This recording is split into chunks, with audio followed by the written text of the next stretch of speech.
Salve galera, tudo bem? Vamos aqui hoje discutir o tema do nosso 5º laboratório de redação. Eu sou o professor Renan, aqui do Darwin, e hoje o nosso tema será os desafios para a participação do jovem na política. Pessoal, por que eu escolhi esse tema? Nós estamos em ano eleitoral e algumas pesquisas mostraram que apenas 5% das pessoas aptas a tirar título de eleitor, que seria a partir dos 16 anos de idade, tiraram título de eleitor. Isso é algo muito sério e que ao mesmo tempo denuncia muito de como a política vem sendo feita no nosso país, mas principalmente como que a política vem sendo encarada pelo público jovem. É um tema muito atual, que se insere dentro do eixo cidadania, e é por isso então a minha escolha para que o nosso 5º laboratório de redação aqui do Darwin seja feito em cima deste tema. Fiz aqui para vocês hoje um esquema com anotações, da mesma maneira como eu faço em sala de aula presencial, e ao fim da minha explicação eu sairei do quadro para que aqueles que queiram printar a tela para fazer anotações no próprio caderno tenham então condição de fazer, esse procedimento, tá certo? Bem, a grande questão é a seguinte: por que hoje, professor, muita gente tem se afastado da política, Durante muito tempo houve um interesse grande das pessoas pela política, mas com o passar do tempo as pessoas foram perdendo o gosto de assistir um horário eleitoral, para conhecer a proposta dos possíveis governantes. As pessoas foram perdendo a vontade de debater sobre política, e aí aquela frase, a política não se discute, ganhou cada vez mais força. Por que então o público jovem, que na verdade é o futuro do país, aquele que mais deveria se importar com a política, uma vez que é este público que precisa de tomar decisões corretas, porque isso vai impactar na vida deles, que estão iniciando a sua vida, na vida de seus filhos, na vida de seus netos, por que essas pessoas têm se afastado cada vez mais e se desinteressado da política? Bem, eu anotei aqui nesta tela algumas explicações para isso, que certamente vão servir para a gente como teses para esse tema. A primeira grande explicação seria a descrença na política. O que seria isso, Renan? Descrença na política. Descrença na política é o fato de que hoje as nossas instituições políticas caíram em descrédito frente à população e, sobretudo, frente ao público jovem. Sobram casos de corrupção, sobram casos de lavagem de dinheiro, desvio de verba pública. Chega-se ao ponto, então, das pessoas sempre dizerem uma frase clichê repetida há décadas no nosso país: político é tudo igual. Político é tudo farinha do mesmo saco. Todo mundo que entra na política para roubar. A gente sabe que não é verdade isso, Existem bons governantes, existem governantes honestos, governantes de ficha limpa, governantes que realmente se colocam no papel de servidores públicos, que estão ali temporariamente dando a sua contribuição para que a gente viva um corpo social mais justo, mais honesto e mais igualitário. Mas a visão macro que se tem deste processo é uma visão de que todo mundo que está na política é farinha do mesmo saco. Então houve, ao longo dos anos no nosso país, inúmeros e inúmeros de escândalos de corrupção, que eu não vou aqui citá-los, não vou aqui dizer que são mais ou menos concentrados em um ou outro partido político, até porque o Brasil ele tem um histórico de corrupção, há muito tempo, desde a constituição da gênese do povo brasileiro, com a chegada da colônia portuguesa lá atrás, tudo isso vem se arrastando por séculos e séculos no nosso país. Então não é culpa do partido X, Y ou Z, É culpa, de certa maneira, de uma espécie de DNA que está dentro, dos hábitos culturais que precisam ser transformados. Então o que ocorre no nosso país é que há uma descrença, né? Uma espécie de desesperança entre as pessoas no que diz respeito à política. Então essa é a primeira grande possibilidade de argumentar. O aluno dizer que o público jovem tem se afastado da política simplesmente porque não se encontra, não se vê representado por ninguém que está, né, de alguma maneira ali pleiteando uma candidatura, pleiteando um voto. Esta é então a primeira possibilidade de tese, a descrença na política. Primeiro grande ponto que você pode estar argumentando nesse nosso laboratório. O segundo ponto, ao meu ver, que afasta as pessoas da política é o profundo processo de polarização política que se abateu no nosso país, sobretudo nos últimos 4, 5 anos. O Brasil, nos últimos 4, 5 anos, por inúmeros fatores que não vale a pena aqui serem comentados, se dividiu ideologicamente em pelo menos 2 grandes grupos, né? O grupo da esquerda, o grupo da direita, né? Então isso de alguma maneira meio que dividiu o Brasil e abriu espaço dos 2 lados para discursos de radicalismo. Então, de alguma maneira, o que passou a existir foram pessoas que convictamente defendiam uma ideia, outras pessoas que convictamente, né, defendiam outras ideias, e que isso, ao longo do tempo, de alguma maneira, meio que criou um cenário de muito conflito, um cenário de muita conturbação. E aí o jovem muitas vezes vai se perguntar, eu vou comprar essa briga toda? Eu vou perder o meu tempo batendo boca com o meu colega, com o meu vizinho, defendendo um político A, B, é tudo farinha do mesmo saco, eu não quero saber disso não, deixa eu ficar aqui no meu Instagram de boa que eu ganho mais, deixa eu ir pra praia jogar altinha que é muito mais legal, deixa eu ouvir música, né, que é muito mais legal. Então, primeiramente eu disse que de alguma maneira a descrença na política tem afastado as pessoas. Depois, o fato de que falar de política ficou muito chato, porque ficou uma coisa radicalizada, polarizada, brigada, né? As últimas eleições presidenciais tiveram estudos que mostraram que tinha família que as pessoas se desentenderam, pararam de falar um com o outro. Mãe parou de falar com o filho, filho parou de falar com o pai, tio parou de falar com sobrinhos, famílias que tinham um grupo no WhatsApp, que desfizeram um grupo de WhatsApp porque tinha briga, cada dia um postava uma coisa diferente sobre política. Então essa falta de, digamos, civilidade e de tolerância para que as pessoas possam escutar a opinião alheia e ainda que discorde minimamente respeitá-la, é o que tem feito então o jovem se afastar da política e se desinteressar. Ah, deixa isso para a galera mais velha, isso é uma parada muito chata. Quando eu for obrigado a voltar lá com os meus 18 anos de idade, eu dou um jeito nisso. Fora isso, eu não vou mexer com isso não. Então essa seria uma segunda possibilidade de argumentar em cima de tese.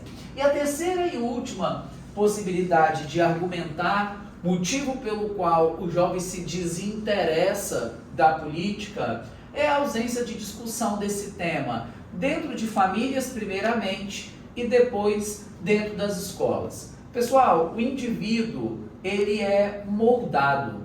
O indivíduo ele é um ser que, para o bem ou para o mal, o ser humano, ele se adapta a absolutamente todas as coisas. Então, se a gente vive em meios onde uma questão ela é muito discutida, há uma enorme possibilidade que a gente se interesse por discutir essa questão.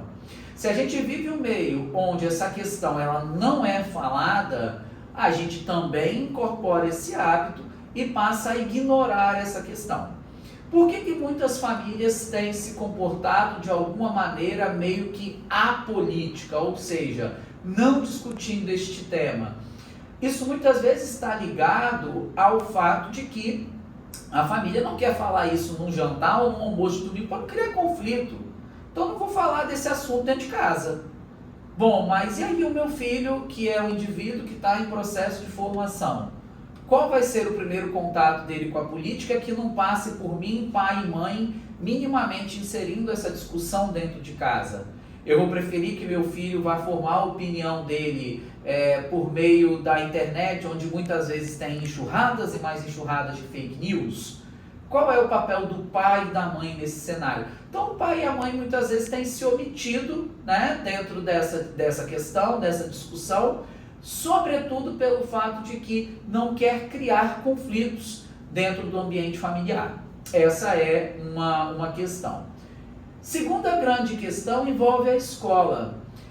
Nesse processo de radicalização, de polarização política que se abateu no Brasil nos últimos tempos, a escola e nós, a figura de professor, passamos a ser vistos como pessoas que de alguma maneira tínhamos algum interesse em influenciar o gosto, a decisão, a orientação política de nossos alunos. Então, já existiu inclusive projeto de lei que tentava impedir que assuntos de cunho político fossem discutidos dentro das escolas.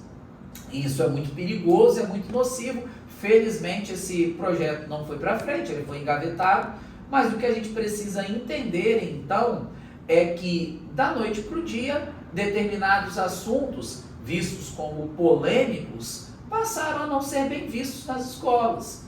Então as escolas ficaram com um certo receio de falar sobre drogas, educação sexual, política. E aí, bem, se a família não discute este assunto dentro do seu núcleo, e a escola também, na figura do professor, na figura de um palestrante, por meio de uma obra literária que os alunos podem estar lendo e compartilhando, né, um ensinamento, também não trabalham essa questão, onde que está sendo formada a consciência cidadã e política do jovem brasileiro? Então, escolas, de certa maneira, omissas e famílias apáticas, né, diante do tema, têm afastado o jovem do interesse dele pela política. Então, eu vejo que este tema tem pelo menos 3 grandes possibilidades de tese para vocês: a descrença na política, o movimento de polarização política e a ausência de discussão dessa temática naqueles que são os núcleos de formação do sujeito, famílias e escolas, ok? É óbvio, então, que de 3 possibilidades aqui, você irá escolher 2 para poder argumentar, uma vez que cada tese dá origem a um parágrafo de desenvolvimento. Se nós estamos falando de uma redação que se estrutura em 30 linhas e tem 2 parágrafos de desenvolvimento, você com certeza, né, vai ter que pegar 2 pontos aqui para trabalhar, tá certo? Então, essas seriam as nossas teses. A partir daqui, vocês vão se estruturar naquela relação que a gente já discutiu recentemente em aula, né? O tópico frasal, a causa, a consequência, estruturar essas ideias por meio de uma espécie de brainstorm, uma espécie de planejamento, uma espécie de chuva de ideias, e a partir disso você coloca dentro, né, do seu miolo de desenvolvimento, distribuindo bonitinho as ideias por meio dos articuladores argumentativos que foi, né, trabalhado nas nossas últimas aulas, nas nossas últimas semanas de trabalho aí, tá certo? Beleza para todo mundo? Vamos falar um pouquinho agora do repertório sociocultural que a gente pode estar usando nessa redação. A gente já sabe que a competência 2, ela obriga que a gente utilize referências, áreas do conhecimento que tenham relação com o tema. Então eu separei aqui para vocês, né, algumas referências que se conectam diretamente a essa temática que é os desafios, né, para a participação dos jovens na política do nosso país. Bem, para a galera que gosta de trabalhar as alusões históricas, penso que são 2 alusões extremamente interessantes que podem ser utilizadas para contextualizar o tema no parágrafo introdutório. Já falei disso em aula e volto a repetir. O lugar da alusão histórica numa redação é na introdução.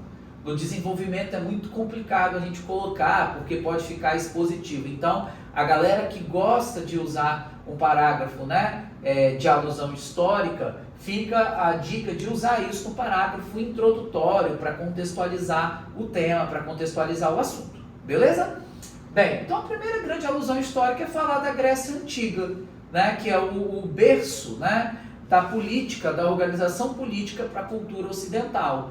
É a gente falar, né, que durante muito tempo apenas um perfil da população que podia votar, depois esses direitos eles foram se estendendo, as mulheres puderam passar a votar. Então a Grécia é o berço da democracia para a cultura ocidental. Então uma boa alusão histórica pode estar resgatando essa civilização como pioneira, né, na democracia da cultura ocidental.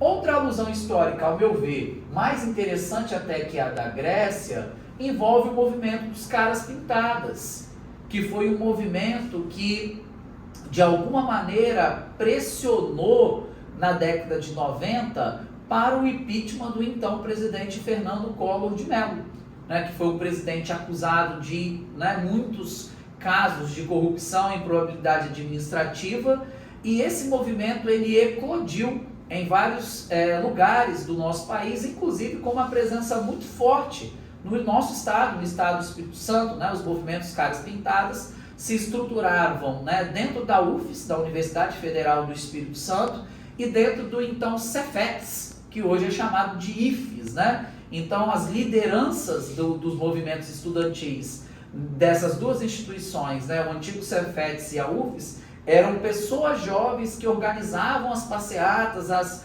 manifestações, né, para poder correrem as ruas do Espírito Santo, se posicionando politicamente contra, né, a figura do presidente Fernando Collor de Mello, e deu certo, né, porque esse movimento ele pipocou em vários estados brasileiros ao mesmo tempo, e o presidente acabou sendo impeachmentado. Na verdade, antes de ser impeachmentado, ele renunciou, né, mas tido como se ele realmente tivesse sofrido o impeachment. Então fica uma alusão histórica interessante para ser trabalhada, porque envolve diretamente, né, o público jovem, que é a força motriz dessa temática que a gente está discutindo, tá certo?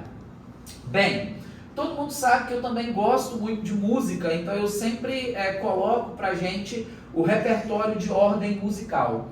Tem uma canção da linhagem da chamada canção de protesto, lá da década de 60, 70, muito conhecida, que se transformou, na verdade, numa espécie de hino de resistência da ditadura, que se chama Pra Não Dizer Que Não Falei das Flores, também chamada de Caminhando e Cantando.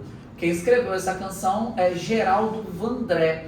E essa música é tida como uma espécie de hino de resistência contra a ditadura, mas tem um verso que é muito interessante, que diz que quem sabe faz a hora, não espera acontecer. Ou seja, é uma espécie de convite, né, de chamamento ali para que as pessoas se lutem, para que as pessoas se engajem, para que as pessoas se interessem por qualquer tipo de processo de transformação social. Então, citar essa canção na introdução, sem dúvida, agradaria muito o corretor, né? Porque é uma canção muito bonita, que marcou uma geração, sem dúvida, uma das canções mais bonitas, né, da música popular brasileira.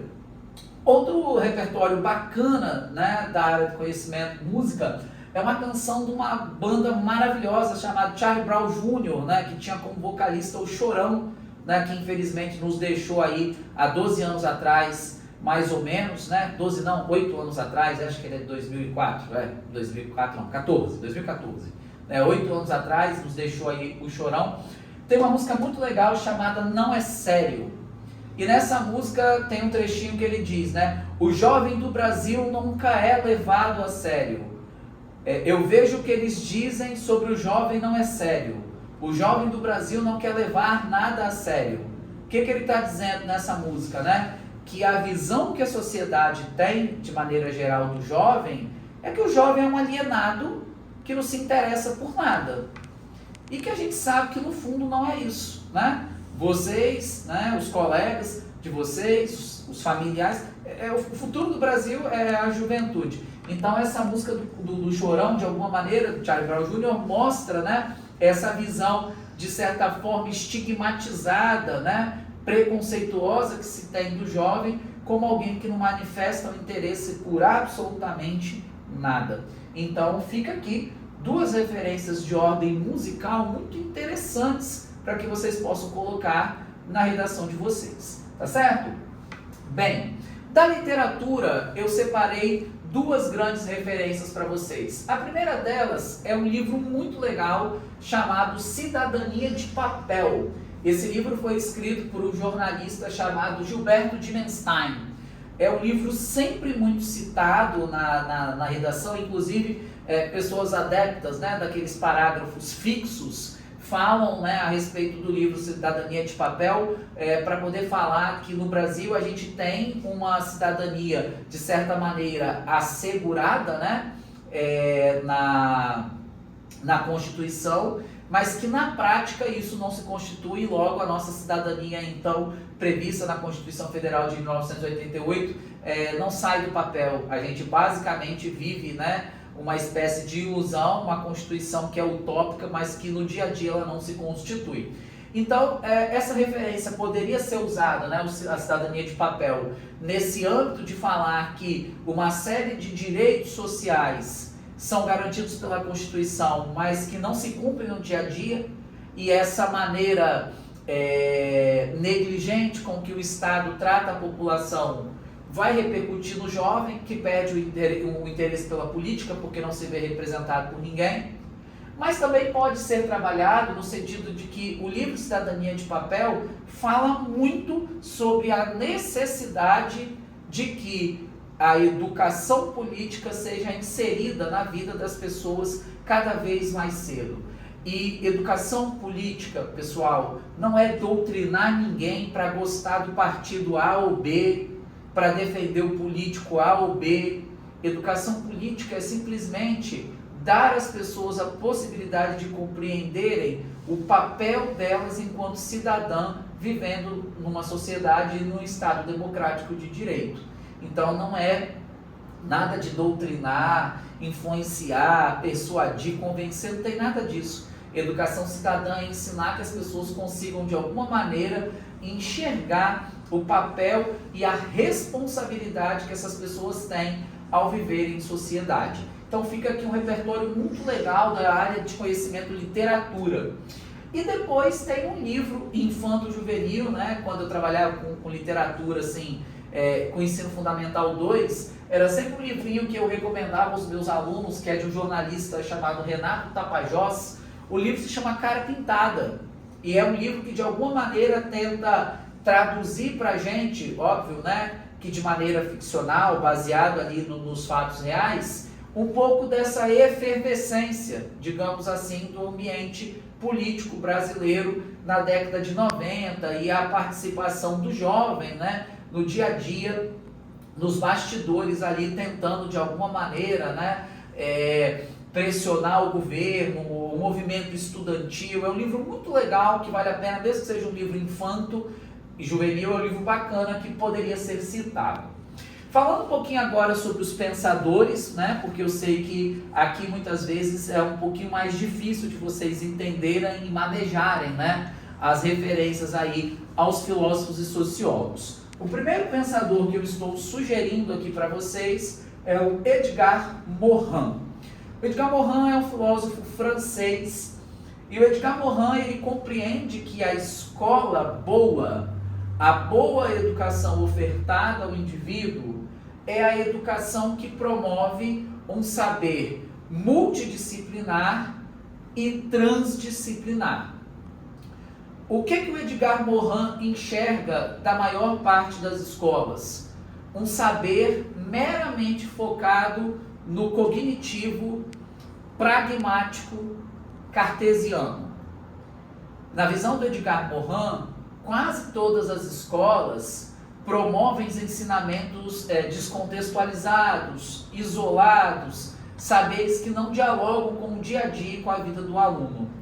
Na visão do Edgar Morin, as escolas, na maior parte das vezes, promovem alunos que são máquinas de copiar e de repetir fórmulas, ideias, datas, eventos, mas que não conseguem impactar positivamente no dia a dia e na sociedade onde vivem. Então, num livro dele chamado Os 7 Saberes, o Edgar Morin vai dizer que a boa educação ela é multidisciplinar e transdisciplinar, ou seja, as disciplinas cooperam entre si para que o aluno ele consiga ter um saber global, para que ele consiga olhar para o dia a dia e impactar positivamente no dia a dia, né? Porque ele sai de dentro da escola, então, um cidadão apto a viver na sociedade. Ao passo que na maior parte das escolas nós estamos formando indivíduos aptos apenas a passar no vestibular, apenas aptos ao mercado de trabalho, mas sem a consciência cidadã, tá? É uma super, mega referência para ser trabalhado nesse tema. Outro pensador que poderia ser trabalhado aqui é Jean-Jacques Rousseau. O Rousseau, né, é um filósofo iluminista que também teorizou profundamente a questão do contrato social. E o que é o princípio de contrato social? É a cooperação entre o Estado e o indivíduo. O indivíduo ele entrega para o Estado a responsabilidade sobre a gestão da vida cotidiana em sociedade. Só que a partir do momento em que o Estado deixa a desejar em fazer muitas coisas, o Estado está rompendo o contrato social. Então, se eu votei num determinado governante que representa o Estado, mas tem um buraco na minha rua, e esse buraco está lá há meses e não foi tapado, prejudicando o ir e vir das pessoas, o Estado está falhando. E quando ele está falhando, ele está descumprindo o contrato social. Então a gente pode dizer que a negligência do Estado brasileiro em promover ações em prol da sociedade, rompendo o contrato social, é o que tem afastado o jovem da política. Cai muito dentro desse primeiro tópico, que seria a ideia de descrença. A descrença muitas vezes se dá pela falta de cumprimento do contrato social, que é uma obrigação do Estado. Se nós temos governantes eleitos democraticamente, eles precisam obrigatoriamente, trabalhar em prol do bem-estar da população. Tá certo? Então, uma outra referência muito boa a ser trabalhada nessa redação. Depois nós poderíamos ainda falar do Lamarck. Lamarck é um naturalista, um biólogo, um cientista. E o Lamarck ele vai falar o seguinte: para o bem ou para o mal, a gente incorpora as ações do meio onde estamos. O meio onde estamos, onde os seres vivos estão, condicionam os seres vivos a serem aquilo que eles são. Então, se eu vivo num meio onde os meus pais, os meus professores e os meus amigos são pessoas politizadas, que discutem política, que se interessam, que investigam, que acompanham os mandatos, que cobram a ação das pessoas, que se manifestam, com certeza eu vou incorporar isso no meu dia a dia. Agora, se em contrapartida eu vivo num ambiente marcado pela letargia, pela apatia, pelo desinteresse, pela descrença, pela má vontade, pela alienação, certamente eu vou incorporar isso também. Então, uma outra referência muito boa de ser trabalhada nesse texto, tá certo? E, por fim, a última referência que eu cito para vocês aqui é o Michel Apple, que é um pensador que criou um termo muito interessante que de alguma maneira meio que complementa o pensamento do Edgar Morin a respeito do saber multidisciplinar e transdisciplinar, que é a McDonaldização da escola. O que é a ideia de McDonaldização da escola? É uma ideia do seguinte, que muitas vezes, na visão desse pensador, a escola se transformou num fast food, Ou seja, a escola virou espaço para o oba-oba. Na visão desse pensador, a escola tem formado indivíduos alienados, máquinas de copiar, mas sem saber exatamente qual é o seu local no mundo. E aí ele vai dizer que muitas vezes isso é fruto de uma tentativa meio que proposital de alienar as pessoas, porque existe um interesse do Estado de não termos uma população consciente politicamente, e que por isso é que essa questão muitas vezes é colocada de escanteio dentro das escolas, enfim. É um pensador que fala algo parecido com o Morin, eu diria até que eles são muito parecidos. Os dois estão dizendo o seguinte: a maneira como a escola se comporta em relação ao tema política é uma maneira que aliena as pessoas, beleza? Então nós temos um repertório rico, muito rico, pessoal, para poder trabalhar este tema aqui, tá bem? Aí nós vamos agora pensar um pouquinho a respeito da proposta de intervenção. O que eu preciso fazer, professor, para poder solucionar esse problema?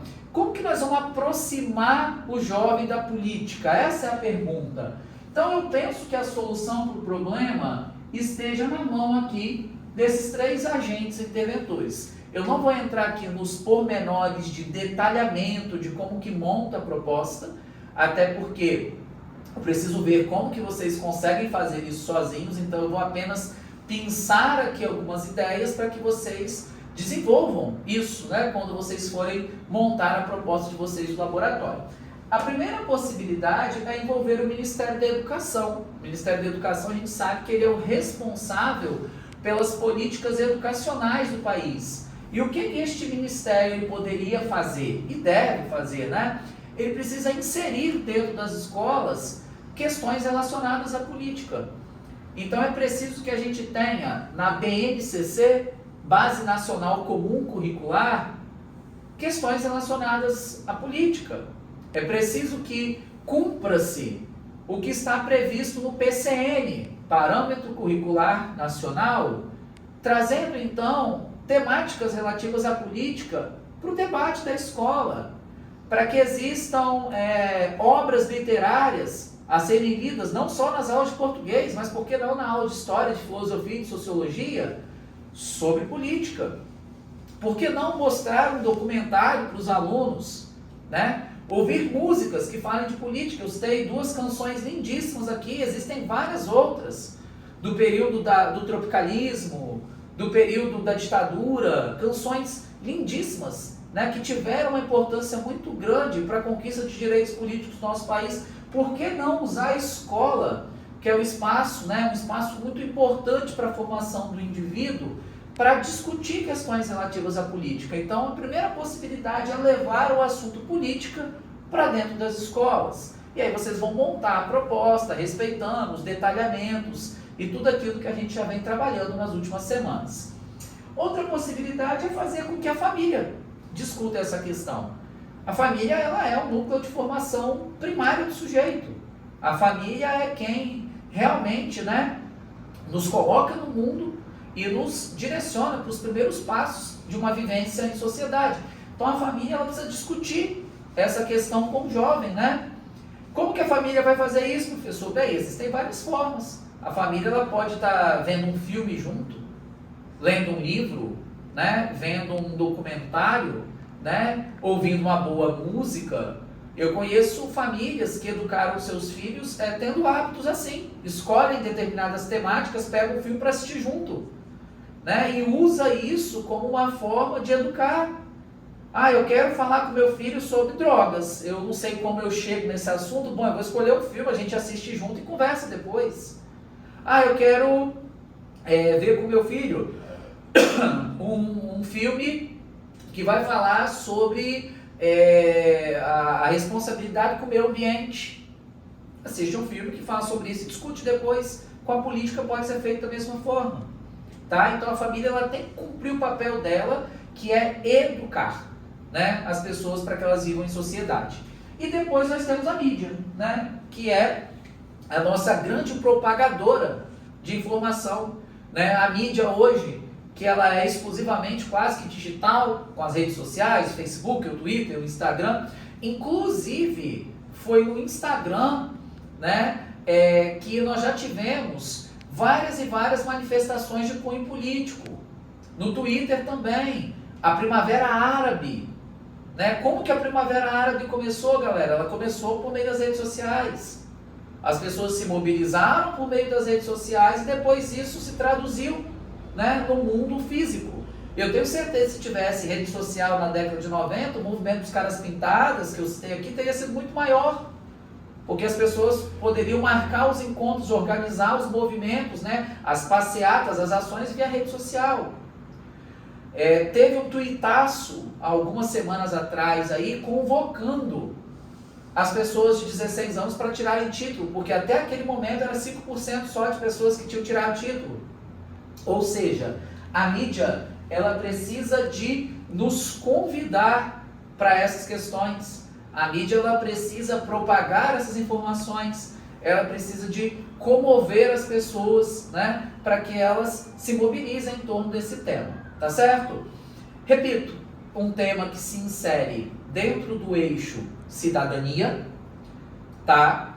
Um tema muito atual. Nós estamos num ano decisivo de eleição, nós temos a eleição federal, né, que vai decidir o presidente da República, né, para os próximos 4 anos. O Brasil vem passando por muitas dificuldades, então é um tema de extrema atualidade e de extrema relevância. Tenho certeza que ficou super claro para vocês, né, uma discussão rápida e objetiva que fizemos aqui. Basta que você, diante desse arsenal todo de possibilidades aqui que eu estou oferecendo, enquanto subsídios de referências, que você se organize e monte o seu texto para o laboratório. Planeje-se antecipadamente, no dia do laboratório, leia a coletânea, marque as ideias, faça o seu planejamento textual, o seu rascunho. Vamos memorizar a sequência dos articuladores argumentativos. Eu trabalhei isso com vocês, né, nessas últimas aulas. Tenho certeza que vai dar tudo certo. Tá bom, gente? Fiquem na paz, né, e tenham um excelente laboratório. Eu vou sair agora da tela para que vocês possam, então, printar e ter todas as anotações aqui. Tá certo?